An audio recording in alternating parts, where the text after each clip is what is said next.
Now, those of you that have listened to some of my previous YouTube videos may have stumbled across my expression, all values are relative. And so I'm going to talk a little bit about that again. In fact, I'm going to probably harp on that subject a lot, threaten to harp on it in the past. And I've been a little distracted lately, so I haven't uploaded much, but I'm going to try to upload a whole lot more. And I think we're going to really focus on this subject almost exclusively because as simple as it sounds of a statement, all values are relative, it's actually not to sound grandiose, but a profound statement. I guess you could say a profound statement. Maybe one day it'll be recognized as one. Um, but it's a true statement and a much stronger statement if I was to characterize it more accurately. It's a very strong statement when you start to break it down. Just to outright say it, all values are relative. Okay, Tom, now what? I think in a practical sense, we have to analyze it a little deeper. And so that's why I do analogies and different things like this. But I stumbled onto this website called Priced in Gold. And I suggest anybody who's trying to understand the value statement or value investing or what value is and why that's important would spend a little time on this site. So let's go through a few things. So it's exactly as the site is described. Everything on here, the charts are things that are priced in gold. So take the Australian dollar, for example. It doesn't say dollar there, but that's what it says, Australia right here. So if we look at the Australian dollar, you see a chart here in green. Now this chart goes back to 1990.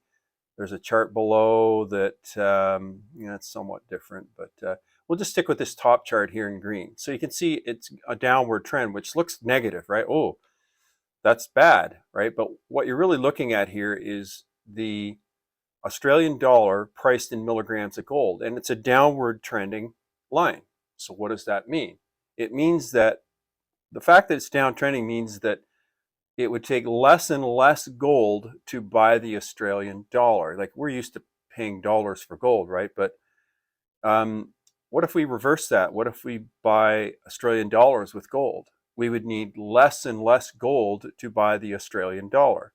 And that would look like gold going up in price, right? So if you went to a typical chart, gold going up in price, it will do this over 20 years. It looks like it's going up in price, but down measured against the Australian dollar. Up, down, right? This is measuring it in gold and dollars. This is measuring dollars and gold. Now it's an Australian dollar, but generally currencies tend to stay within a value range pretty close to each other most of the time, unless you get into hyperinflation in one specific country or something like that. So this downward line is actually a positive for gold. It's suggesting that gold is more valuable than the Australian dollar. And this is natural because we've been over the whole dollar thing. And again, those of you who've listened to me go on about the dollar, it's one of my greatest pet peeves is this idea of measuring in dollars. Now, I know we're stuck with that. We measure in dollars. It's what we have for a currency. But the nature of dollars, and at least the way they're used in this system, is that they generally tend to lose purchasing power, or the effect of that is we see higher prices. Purchasing power equals higher, loss of purchasing power equals higher prices. You need more dollars, right? More dollars to buy the gold, right? This is showing the exact same thing, but it's measured inversely. Australian dollar in gold. So priced in gold. Cool website. So let's try something like coffee. Now I'm going to predict something here. I haven't looked at coffee yet, but I was looking for some sort of commodity like coffee or copper or cotton or something like that. We'll try coffee and then we'll try cotton. And I think I'm going to predict what you're going to see here is you're going to generally see a sideways trending chart, not a downward trending. Maybe some anomalies in there, but I would say sideways trending. And here's why I predict it's going to be a sideways trending chart. Because gold and coffee are both real things. And real things tend to stay within a range, a tradability range. Like it's rare that you're going to say, like if we sat down and said, well, how much coffee would it take to buy an ounce of gold or a gram of gold, right? That number isn't going to move that much in range as drastic as something like a dollar will, because of the nature of dollars. This is what they are. They're not real. They're, what did Doug Casey call it? A floating abstraction, which is a very cryptic way of saying what I always say, that it's just not a proper way to measure things. The dollar is not a standard, right? The same way as things like ounces, which is how we measure coffee and gold. We measure in ounces, which are a standard. So two things that are measured by a standard, by ounces or pounds, are going to parallel each other a lot more than something that's measured in dollars. So we'll see if I'm right. Let's go to coffee and look at the chart.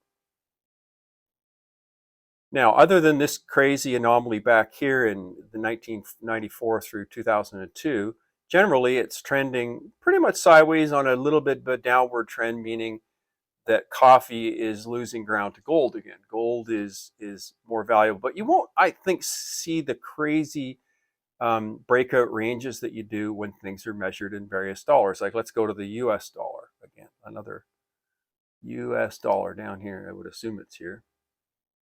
And I think you're going to see something looks very similar, yeah, as we see. Now, the US dollar, slightly longer chart. It goes way back to like the late 1700s. And as you can see, they were pegged to one another for a long time, for the most part. And then what's this? In right around 1970, 71, something changed. We got rid of the convertibility window of gold, so gold became a free-floating value again, and now suddenly it's less and less milligrams of gold to buy the US dollar. So the US dollar is losing value and gold is gaining relative value to it. I should always say relative value, not losing value, but losing relative value. Because unto itself, it's, it is what it is. But against some other commodity or some other thing in an index, US dollar is losing value, particularly to gold, because it's a real thing. Let's go to, I said we do, did we do coffee before? Let's do cocoa and see what it looks like.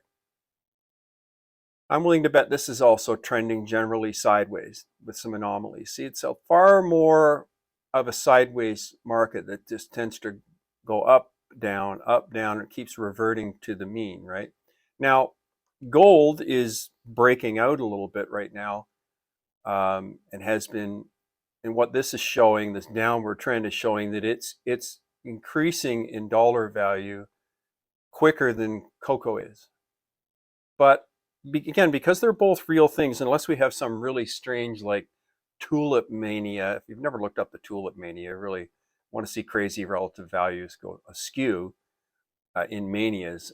The tulip mania, I think of what was 16 or 1700s, I forget what year range it was, but look up the tulip mania and that'll give you an idea how things can get crazy. But barring insanity like the tulip mania, real things generally stay within a range of tradability with one another. So when you price them in dollars, it becomes kind of irrelevant. It's more how they compare to each other. Now, dollars are just a way to measure the comparison, but you can see here that, cocoa doesn't change.